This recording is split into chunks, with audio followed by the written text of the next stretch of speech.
रची रची रूपावासा जवतारू रानी हो।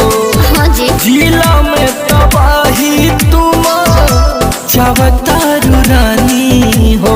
छतिया में घाव कर देले बारू हो। बाप रे बाप मुझे पता था कि सुतावे हमके सबर को मोहे नटावे हमके बानो बोला के लइकन में करइबू मारामारी।